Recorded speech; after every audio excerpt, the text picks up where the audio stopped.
क्षण कर्म चेतन बंधकारु, कर्म के अवसान का कह कर स्वरूप यथार्थ जग का, जो किया उपकार है उसके लिए जिन वाणी माँ को वंदना शत बार है, वंदना शत बार है, वंदना शत बार है। ओम नमः सिद्धेभ्यः, ओम नमः सिद्धेभ्यः, ओम नमः सिद्धेभ्यः। देखिए 24 तीर्थंकरों की वंदना और एक विशेष संकलन यहाँ सभी को सुनाने का और प्रस्तुत करने का एक विशेष मानस और विशेष अभिप्राय रहा। सत्ता स्वरूप ग्रंथ के अंतर्गत हम आप लोग सर्वज्ञ भगवान की सत्ता अस्तित्व के बारे में, अपने चित्त में जो महिमा होनी चाहिए, अपने चित्त में सर्वज्ञता की किस हद तक, कितनी गहराई से, श्रद्धा के स्तर पर, ज्ञान और विवेक के स्तर पर हमें विश्वास होना चाहिए। जिसे गुरुदेव श्री की भाषा में कहें तो सर्वज्ञ भगवान की श्रद्धा करने वाले को सर्वज्ञ स्वरूप की श्रद्धा हो ही जाती, और सर्वज्ञ स्वरूप आत्मा की श्रद्धा जिसे होती है, उसकी श्रद्धा में सर्वज्ञ भगवान की श्रद्धा भी होती ही है।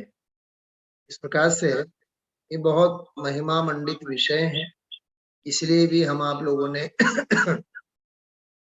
थोड़ी सी भावना भूमिका भी बनना बहुत जरूरी है।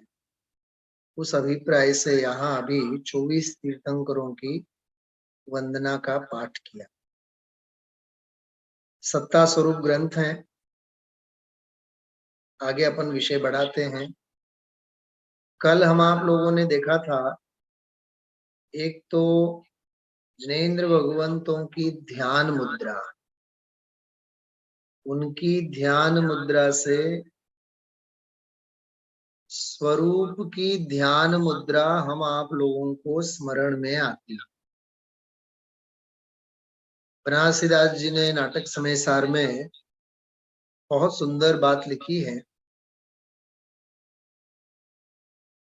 कि जिनेंद्र भगवंतों की मुद्रा को देख करके, मुद्रा देखी मुद्रा याद आवे जहां।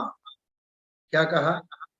जिन मुद्रा को देख करके हमें अपनी मुद्रा याद आती है। इसको मैं और बिल्कुल कॉम्प्लिकेटेड लैंग्वेज में बोलना चाहता हूँ, ध्यान से सुनिए आप। जिन मुद्रा देख कर निज मुद्रा याद आती। क्या कहा सतीश कुमार? बड़ी तन्मयता से आप सुन रहे थे 24 तीर्थंकर वंदना। हाँ, जिन मुद्रा को देखकर निज मुद्रा याद आती। परिणामों की स्वच्छता के प्रतीक जिन बिंब, क्योंकि इन्हीं में निरखता मैं निज का प्रतिबिंब। मैं अपने प्रतिबिंबों को देखा करता हूँ, इसलिए ये जिन बिंब है। जिन बिंबों को जिन बिंब इसलिए कहा जाता है क्योंकि उनमें निज बिंब दिखते हैं। क्या कहा? उनको जिन बिंब इसलिए ही कहा जाता है कि मुझे मेरे अपने निज बिंब दिखते हैं। समझ में आ रही बात? आज अभी सायंकाल का स्वाध्याय 7:30 7:35 पे शुरू करने से पहले मैं लगभग 12-15 मिनट नीचे समूह शरण में दर्शन के लिए वहां बैठा था। तो मेरे दिमाग में एक बात याद आ रही थी, कुछ वंदनाओं के बारे में मैं सोच रहा था। अजीतनाथ भगवान की वंदना,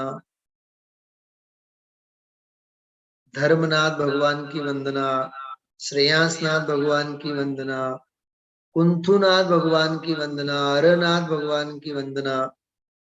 बहुत दिमाग में ऐसे विचार चल रहे थे।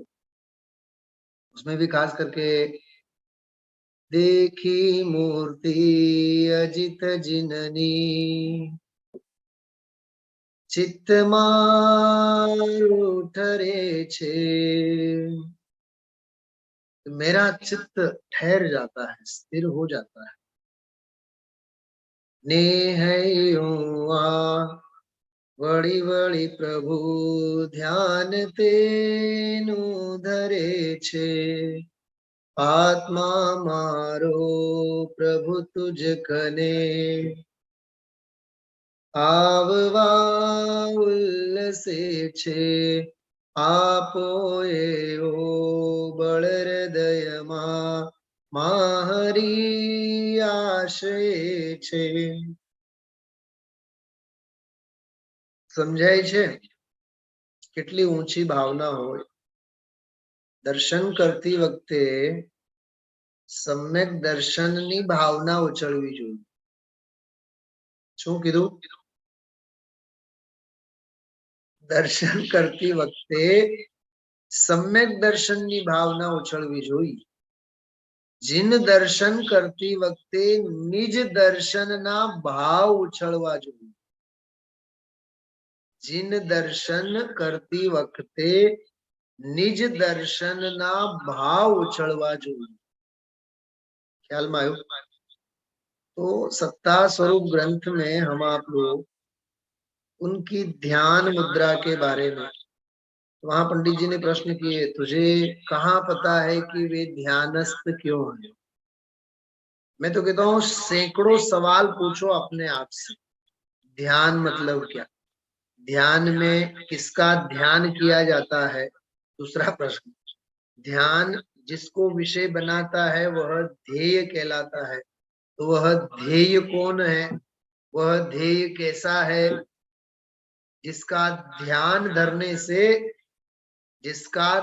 धरने से कोई साधक भगवान बन जाते हैं। ध्यान की दशा निश्चल क्यों है?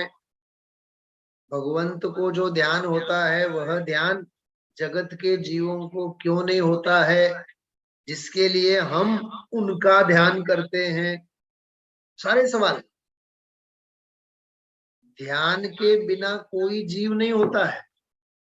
वकील साहब, ध्यान वगर कोई जीव न होय। निगोदिया जीव होय तोय, एकेंद्रिय वाळो जीव निगोदिया होय तोय ध्यान विना न हो। ओछाમાં ઓછા કેટલા ધ્યાન હોય ખબર? 2 ધ્યાન, આર્ત ધ્યાન અને રૌદ્ર ધ્યાન નિયમથી હોય જ। એકેન્દ્રી, 2 ઇન્દ્રી, 3 ઇન્દ્રી બધાયને આર્ત ધ્યાન, રૌદ્ર ધ્યાન તો હોય જ, કેમ કે રાગ અને દ્વેષ રૂપ ચિંતન તો છે જ ને। તો આર્ત અને રૌદ્ર ધ્યાન તો છે જ। પછી આગળ ગુણસ્થાનમાં, ગુણસ્થાનોના આરોહણમાં ધર્મ ધ્યાન। ખ્યાલમાં આવ્યું? પછી શ્રેણીમાં શુક્લ ધ્યાન, એટલે ઓછામાં ઓછો પછી શુક્લ ધ્યાન હોય આગળ, એ વસ્તુ જુદી છે। तो ध्यान विना तो कोई हो ही नहीं। गुरुदेव श्री एक बहुत सरस दाखलो आपता, सतीश कुमार गुरुदेव श्री एक उदाहरण देते थे, इस जीव को ध्यान करना आता नहीं है ऐसा नहीं है, ध्यान तो बहुत करना आता है। तो उदाहरण देते थे, एक बहुत बड़ा सेठ अपनी बेटे की शादी में जब वो जान चली जा रही थी, तो उस जान में खुद भी जुड़े हुए थे, लेकिन बीच रास्ते में खड़े हो गए और अचानक कुछ सोचने विचारने लगे। तो किसी ने पूछा, क्या हुआ अचानक, किसका ध्यान कर रहे हो? तब उसे होश आया कि यार मैं तो शादी में अभी तो जान में निकल रहा हूं और बीच खड़ा होकर के मैं ध्यान में लग गया। ध्यान करना नहीं आता है ऐसा नहीं है। हाँ, अप्रयोजन भूत तो ध्यान अनादिकाल से कर ही रहा है। काम भोग बंधन श्रुत परिचित, बराबर। आर्त ध्यान और रौद्र ध्यान तो अनादि के चल ही रहे हैं। राग और द्वेष का नाम ही आर्त और रौद्र ध्यान है, कषाय का नाम आर्त और रौद्र ध्यान है। तो कोई क्षण बताओ जब कषाय के बिना यह जीव रहा हो। समझ में आ रही है? ऐसा सोचना चाहिए। तो जिनेंद्र भगवंत की जो ध्यान मंत्र, एक और बहुत दिमाग में एक बात घूम रही है, अष्टपाहुड़ में एक बहुत मार्मिक बात आती है। मुनिराज को, श्रवण को, मुनिराज को निरंतर जिन भावना होनी चाहिए। कौन सी भावना? वे हैं तो सही मुनि, लेकिन मुनिराज को कौन सी भावना होनी चाहिए? जिन भावना। जिन भावना मतलब मैं भले ही अभी निर्ग्रंथ मुनि अवस्था में हूं, लेकिन इस मुनि अवस्था का, इस साधक दशा का त्याग करके, इस साधक दशा से पार होकर के मुझे क्या बनना है? जिनेंद्र भगवान बनना है। तो मुनिराज को निरंतर जिन भावना होनी चाहिए। मैं मेडिकल लैंग्वेज में पूछूं, कंपाउंडर को कौन सी भावना होनी चाहिए? सिंपल बात है। हाँ? कंपाउंडर को डॉक्टर की भावना होनी चाहिए। हाँ? अच्छा, वो इंटर्नशिप होता है ना, इंटर्नशिप, उस समय मानो अरहंत दशा हो जाती है, क्योंकि अब तो बस कुछ महीनों की बात है। अब तो चार महीना बाकी है। 4 મહિના એટલે 4 આઘાતિયા બાકી છે। બસ એ 4 આઘાતિયા પૂરા કરીને આપણે તો સિદ્ધ દશાને પામી જઈશું। સમજાય છે? હા, મેડિકલ લાઈનના પણ બધા ભવિજીવો સાથે હોય ને, એટલે દ્રષ્ટાંતો એવા આવે। સુધાબેન, હા, તમારા વાલા લોઢાના નથી આવતા, ફેક્ટરીના દાખલાઓ એ ન જ આવે। હા, ચલો। તો એક તો ધ્યાન મુદ્રાની વાત આપણે ગઈકાલે કરી હતી। ધ્યાન મુદ્રા, મુનિરાજને જીન ભાવના હોવી જોઈએ। બહુ સરસ છે લિંગ પાહુડમાં અને ભાવ પાહુડમાં વગેરે નિરંતર મુનિરાજને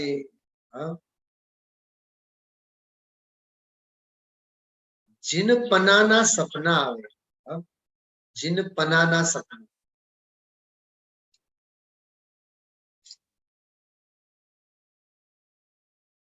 કઈક વાતો આપવાનું મન થાય છે એમાં મુનિરાજ સંબંધી। તમે સાંભળજો, નહીં તો હોય તો તમારી પાસે જોઈ શકો છો। હા, મુનિરાજની ભક્તિ છે ને। होली खेले मुनिराज शिखर वन मेरे, खेले वन में मधुवन में। इसमें है कुछ पंक्तियां ऐसी है। चैतन्य गुफा में मुनिवर बसते, अनंत गुणों में खेली करते, एक ही ध्यान रमाए वन में मधुवन में। देखो मुनिराज की भावना कैसी होती है। हमें तो पूर्ण दशा ही चाहिए। क्या कहते हैं मुनिराज? मुनिराज की परिणति क्या कहती है? हमें तो पूर्ण दशा ही चाहिए, साधी अनंत का आनंद लहिए, निर्मल भावन भाई वन में मधुवन में। समझ में आ रही है? एक और पंक्ति देखो। अक्षय घट भरपूर हमारा, अंदर बहती ने अमृत धारा, पतली धारन भाई वन में मधुवन में। पतली धार नहीं भाती। બેન શ્રીના વચનામૃતમાં બોલ છે આ। મુનિરાજને પાતળી ધારા ભાવતી નથી। હા, સમજાણું? અમે ગુરુકુલમાં જ્યારે ભણતા ત્યારે ઓલી શું કહેવાય ઘી, હા ઘી પીરસવા માટે ચમચી હોય ને, ચમચી નાનકડી, વકીલ સાહેબ, તો ઓલો જે મોનિટર હતો ને, મોનિટર એ ગોતી ગોતીને આવડી નાનકડી ચમચી લઈ આવે, સાવ નાનકડી આવડી. તો એક મારા ક્લાસમાં એક બહુ જબરો છોકરો હતો, જબરો, 9મા ધોરણની વાત કરું, 9મા ધોરણમાં બનેલી ઘટના સુધાબેન. તો ઓલો આવડી ચમચી લઈ આવ્યો, આવડી આવડી આવડી આવડી પીરસે. ઓલાએ શું કર્યું ખબર? ચમચી કાઢીને ફેંકી દીધી અને ઓલો જે હતો એમાંથી બધું લઈને પોતાના ભાતમાં એને આખી વાટકી ભરીને ઘી લઈ લીધું. ખબર નહીં પછી શું થયું, પણ એને લઈ તો લીધું એ ખબર છે. પછી એને ગુરુજી બહુ માર માર્યા. પતલી ધાર નહીં ભાવે એમ, અમારે તો બધું મોટું મોટું જોઈએ એમ. मुनि दशा ની વાત છે. ध्यान मुद्रा ध्यान मुद्रा की एक बात हम आप लोगों ने की है. दूसरी बात हम आप लोगों ने की है, अनंत चतुष्टय संपन्न होते हैं. तो जिनेंद्र भगवान अनंत चतुष्टय संपन्न होते हैं. अनंत चतुष्टय क्या है, अनंत ज्ञान क्या है, अनंत दर्शन क्या है, कल का स्वाध्याय आप लोग सुनना. मैंने उसमें बहुत गहराई से इस विषय को लिया है. अनंत सुख अंगे शू कीधुं तो खबर छे? जे हता ई, जे नोता ई सांभळो. अनंत सुख केवी रीते प्रगट थयुं कि अनंत सम्यक्त्व अने अनंत चारित्र बेव भेगा मळीने अनंत सुख प्रगट थयुं. शुं कीधुं? समजाय छे? हाँ, जे नोता ई भवी जीवो संभळाय छे? पहला मने बताओ, संभळाय छे? हाँ हाँ, नहीं तो हूँ अहींया बराडा पाडो ने तमने न समजाय तो પછી વકીલ સાહેબ કહેશે સાહેબ કાંઈ હંભળાનું નહીં. હા કાલે જો દર્શન મોહનીય નો પ્રતિસ્પર્ધી ગુણ છે શ્રદ્ધા, અથવા એમ કહો શ્રદ્ધા ગુણનો પ્રતિસ્પર્ધી છે દર્શન મોહની, અને ચારિત્ર ગુણનો વિરોધી છે ચારિત્ર મોહની. तो श्रद्धानो विरोधी दर्शन मोहनीय, उस दर्शन मोहनी के अभाव में अनंत सम्यक्त्व, और चारित्र मोहनी के अभाव में अनंत चारित्र. तो सम्यक्त्व प्लस चारित्र इज इक्वल टू सुख. शू कीधुं? कया स्टूडेंट ने पूछवानुं? बधाए होशियार. अरे श्रद्धा होवे और स्थिरता होवे तो सुख होवे. क्या कहा? समझाय छे? श्रद्धा हसे अने स्थिरता हसे तो साता वळसे ने. सुख क्यारे वळे, साता क्यारे वळे? श्रद्धा न होय तो साता क्यांथी होय? स्थिरता न होय तो साता क्यांथी होय? श्रद्धा प्लस स्थिरता इज इक्वल टू सुख. गजब नु कैलक्युलेशन है, थोड़ू विचारजो आना उपर. એટલે ઘણા લોકો પોતાના મકાનના નામ, બિલ્ડિંગના નામ શ્રદ્ધા રાખે છે.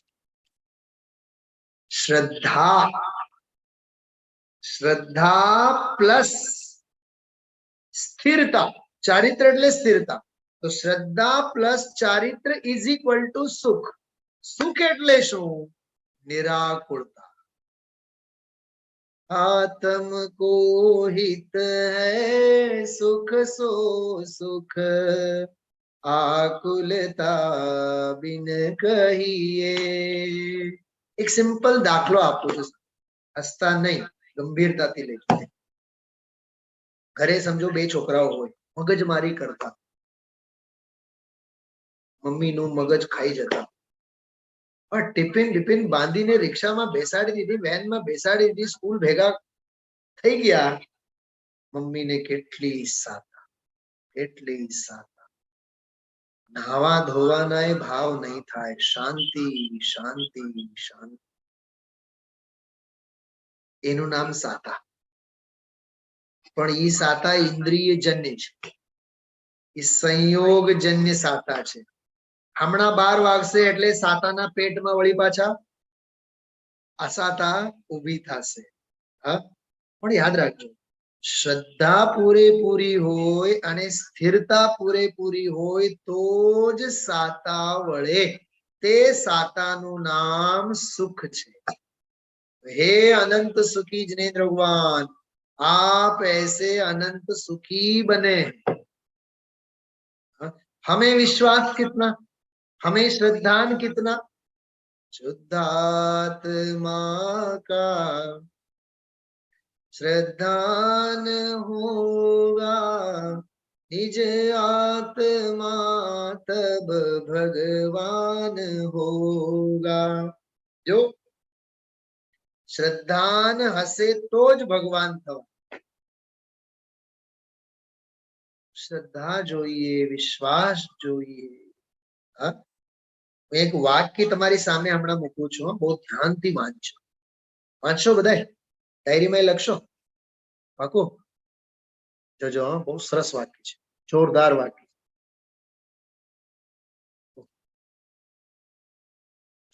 એક સેકન્ડ. ખૂબ જ સરસ વાક્ય છે, ખૂબ જ અદ્ભુત અદ્ભુત.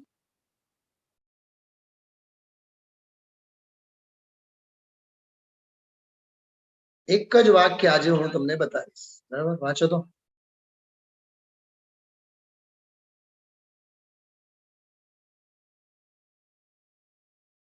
આ 47 શક્તિઓનો સાર છે. નંબર શું છે બોલનો? વકીલ સાહેબ વાંચો. 47 છે ને, 47 47 નંબરનો બોલ છે ને. એનો સાર શું છે? જો, તત્વોમાંથી તત્વમાં ચાલ્યો જાય. વર્ણ છે, ગંધ છે, રસ છે, સ્પર્શ છે, વર્ગ વર્ગના, ઉદય સ્થાન, માર્ગના સ્થાન છે ને બધા. હા, 29 બાઓ 50 થી 55 નંબરની ગાથામાં બધા છે. બધા તત્વો છે, જળ તત્વ છે, ચેતન તત્વો છે, બધા છે. પણ બધાયમાં હું નિરાળો છું, ન્યારો છું. નવ તત્વ ગતત્વે અપી યદેકત્વમ ન મુંચતી. શું કીધું? નવ તત્વ ગતત્વે અપી યદેકત્વમ ન મુંચતી. નવ તત્વોમાં હોવા છતાં પણ જે એકત્વપણાને છોડતો નથી. તત્વોમાંથી તત્વમાં ચાલ્યો જાય. શું શું ફેર થયું? હા, नव तत्वों में छुपी हुई जो ज्योति उसे बतलाती, चिदानंद ध्रुव ज्ञायक घन का दर्शन सदा कराती, माता तेरी वर्षा में निजानंद झरना झरता है, निजानंद झरना झरता है, अनुपमानंद उछलता है. धन्य धन्य जिन वाणी माता शरण तुम्हारी आए. સમજાણું? તત્વ બધા છે, પણ બધા તત્વોમાંથી તત્વમાં ચાલ્યો જા. હા, તત્વ પહેલો જે શબ્દ છે તત્વોમાંથી, એ આખો આગમ, આખી દુનિયા. અને તત્વમાં એટલે આત્મ તત્વમાં જે ચાલ્યું જાય તે સમ્યક સન્મુખ જીવ છે. બોલો, એને સત્પાત્ર કહેવાય. સ્વાર્થ કે સાચે પરમાર્થ કે સાચે ચિત.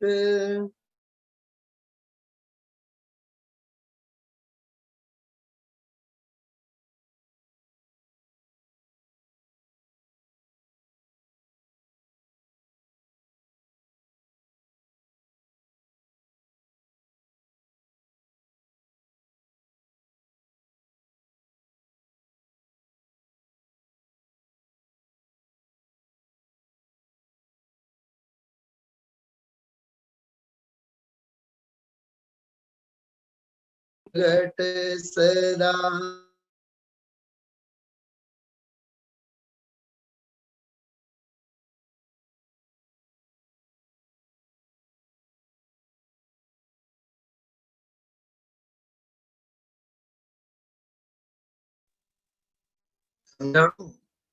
त्रिदिशि दिव्य दिशे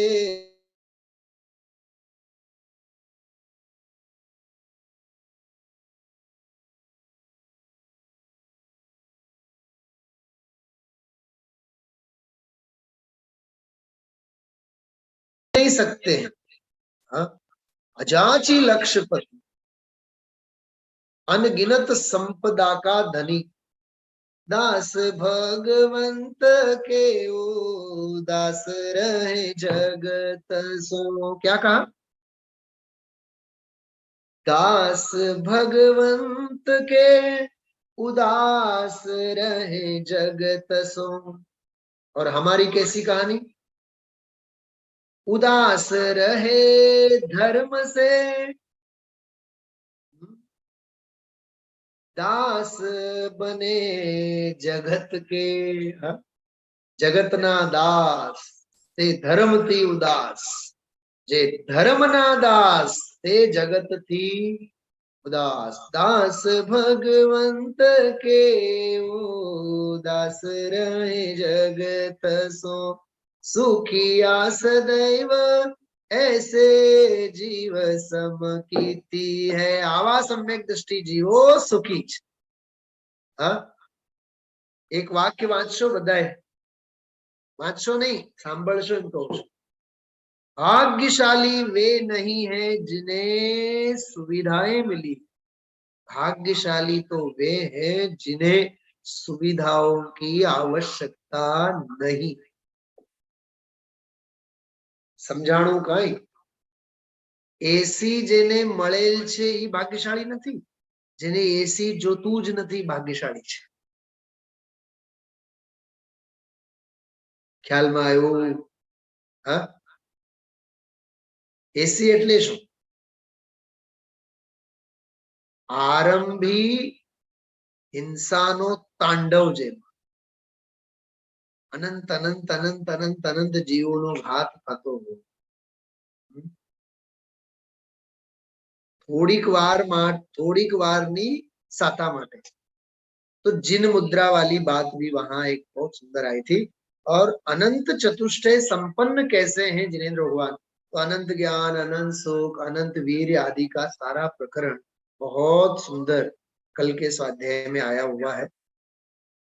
तो हमें सोचना चाहिए कि उनके चतुष्टयों को देख देख करके हमें किसका बोध मिलता है, हमें किसका ज्ञान मिलता है। आज एक बहुत सरस मैं स्टोरी वांची कहूं आपने, वार्ता सांभळवी छे? केवा डोली उठ्या जो तरत ज। हाँ? एक 50-55 वर्ष बनेली घटना छे। 50-55 वर्षनो दीकरो पोतानी माने चादरमा वींटळाईने पीठ पर मूकीने तड़के जईने रोज बेसे शियाळामां। ओके पूछो कि आ चादरमा तमे शुं लईने आवो छो? तेणे कीधुं कि मैं मारी माने लईने आवुं छुं। सामेवाळाए पूछ्युं केम?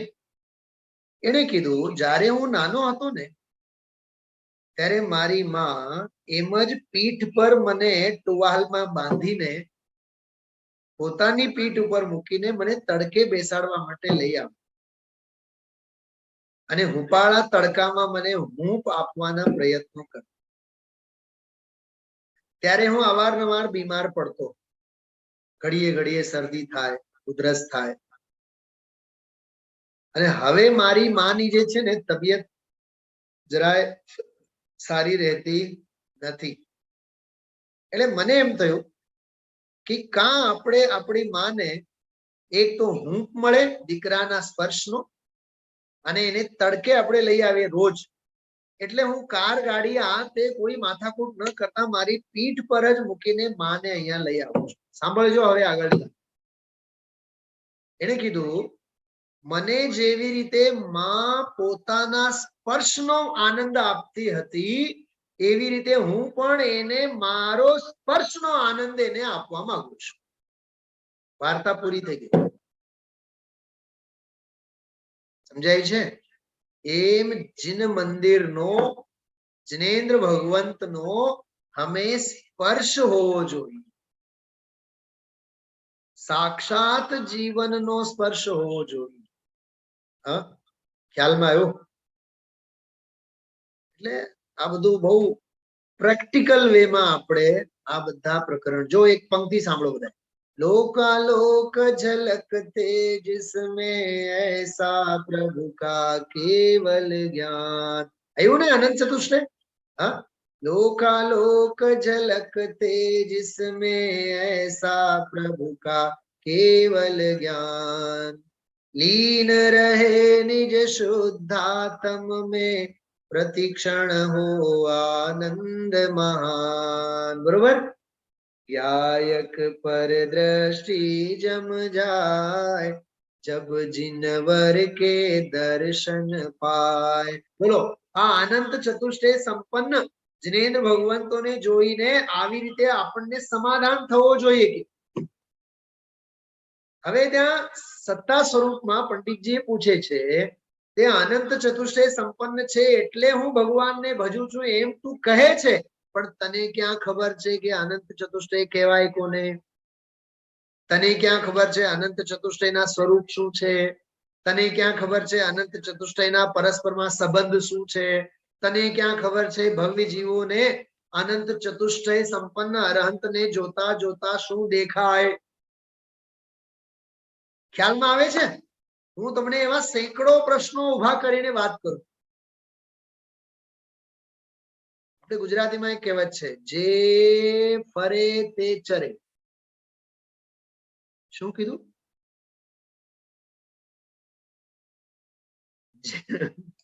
જે ફરે તે ચરે.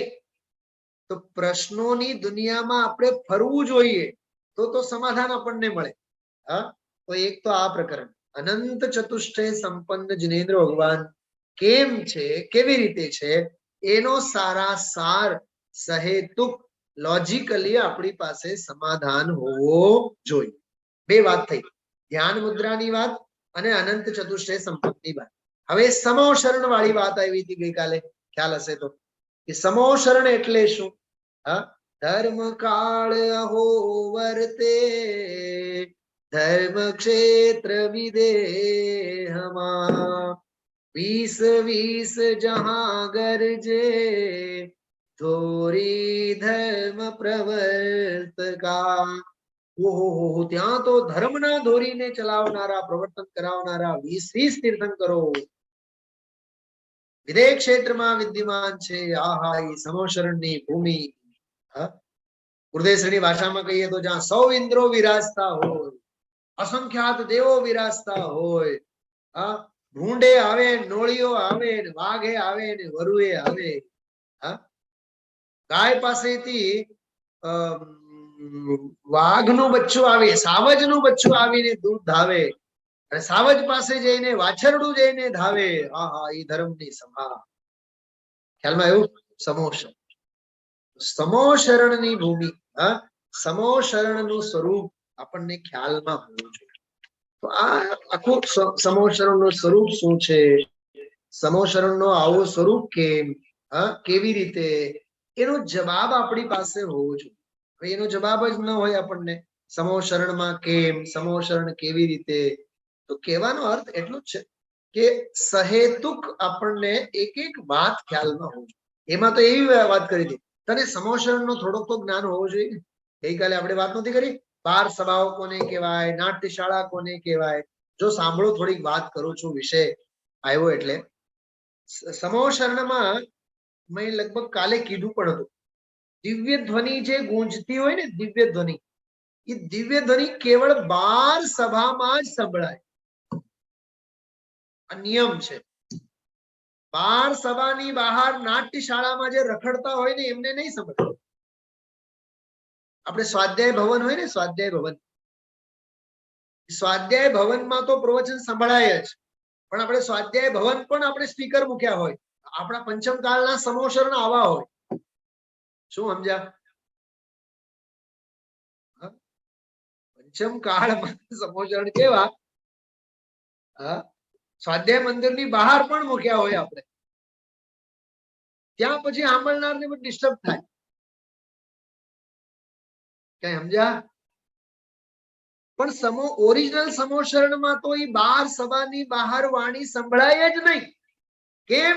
તમે નાટ્ય શાળાઓમાં છો ને ત્યાં જ રખડ્યા કરો. અને અભવ્ય જેવા જીવો એ બાર સભાઓની અંદર પ્રવેશી જ ન શકે, ત્યાં જવાના એમને ભાવ જ નહીં થાય. એ બાર સભાની બહાર બહાર બહાર બહાર જ બધા રખડ્યા કરે અને સમોશરણ દેખાઈ જાય પછી ત્યાંથી ઘરે વયા જાય. બોલો, આવો આ સમોશરણનો વૈચિત્ર્ય છે. ખ્યાલ હોવો જોઈએ આપણને. હા, સમજાણું? તો ટૂંકમાં ધ્યાન મુદ્રા સંબંધી, અનંત ચતુષ્ટય સંબંધી અને સમોશરણની રચના સંબંધી આ ફરીથી આજે આપણે વિષય થોડોક લીધો છે. બધું થોડુંક વિચારજો. કલ્પ વૃક્ષો. હા, હવે આ કોરોનાના કાળમાં સબ્જી મંડી તો જઈ નથી શકતા, તો ફ્રૂટ વાળો કે શાક બક્કલ વાળો એ આપણી શેરીમાં જ આવે તો 10 ઘરના બધા લોકો એના ઉપર તૂટી પડે. બરોબર? સમોશરણમાં તો કલ્પ વૃક્ષો હોય છે. જઈને એમની નીચે કલ્પના કરો કે હે પ્રભુ મને ઘરેણા આપો, એ ઘરેણાઓ આપે. હે વૃક્ષરાજ મને મહેલ આપો, તો એ મહેલ આપે. તો મને બતાવો, સમોશરણમાં એ કલ્પ વૃક્ષો પાસે મહેલ માંગવા માટે કોઈ જાય? એપલ લેવા માટે જાય કોઈ? ને ઘરમાં બીમાર છે, હાલો મને મોસંબી જોઈએ. અરે તો ભગવાનની વાણી સાંભળવા માટે જાય ને, એ મોસંબી લેવા માટે નહીં જાય. કલ્પ વૃક્ષો તો ખરા, પણ કલ્પ વૃક્ષો પાસેથી કલ્પના કરવા માટે કોઈ નહીં જાય. શું સમજાણું? હા, એટલે આવું આ સમોશરણનો સ્વરૂપ હોય છે. અસંખ્યાત દેવો દેવીઓ નૃત્ય કરતી હોય, નાટ્યશાળાઓ હોય. આ થોડુંક વિચારો. સમોશરણમાં જયારે આવો, પહેલી સભા, બીજી સભા, ત્રીજી સભા, ચોથી સભા, બાગ બગીચા, નાટ્યશાળાઓ હાથે, પછી છેલ્લી જે હોય ને સભા, બસ એ 12 સભાઓ મૂળમાં, ત્યાં સમોશરણમાં ભગવાનની વાણી ગુંજે, એની બહાર નહીં આવે. તો આવો સ્વરૂપ પણ ખ્યાલમાં આપણને હોવો જોઈએ. એવી રીતે આ સત્તા સ્વરૂપના સંદર્ભમાં આપણે ઘણી બધી ચર્ચા આની લીધી છે ને હવે સમય પૂરો. આ પ્રકરણને હવે વિશેષ આગળ લેશું. આપ સૌ હાથ જોડો. આપણે માં જન્માણીની વંદના સાથે વિરામ લેશું.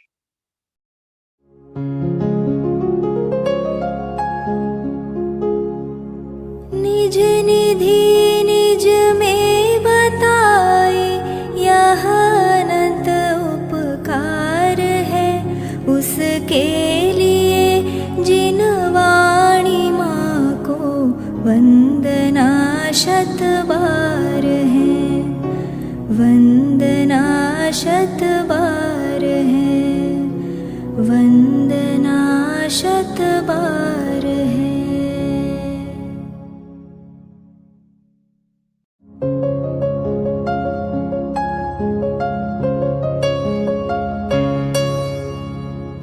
जिन वाणी भारती तो ही जपो दिन रैन, जो तेरी शरणा गहे सो पावे सुख चैन.